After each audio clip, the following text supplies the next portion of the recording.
Korang ingat lagi tak projek laman tepi rumah yang penuh lalang tinggi hari tu? Hari ni kita orang nak belanja final result dia. Korang wajib tengok sampai habis sebab transformasi dia memang gempak guys. Dari laman yang bersemak samun ni, kita orang masuk tapak dan clearkan semuanya sampai licin. Kerja ni tak boleh cincai tau. Kena buang akar dan racun betul-betul supaya lalang ni tak naik balik kacau rumput kita nanti. Lepas tu, macam kita orang share dalam video sebelum ni, owner request nak pasang rumput penuh dan tutup terus longkang memanjang ni.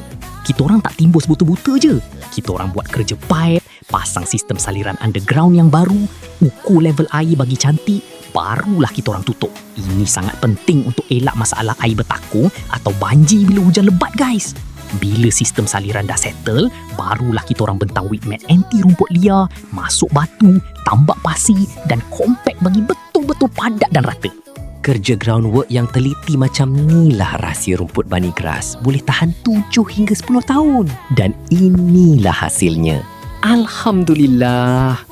Terus bertukar jadi laman yang super kemas, bersih dan segar mata memandang. Terus nampak luas. Lepas ni, owner dah tak payah pening kepala fikir nak tebas lalang atau takut ada binatang berbisa menyorok dalam semak lagi. Korang yang ada masalah laman bersemak macam ni, tak payah pening-pening fikir. Serahkan je pada pakar. Roger je Bunny Grass.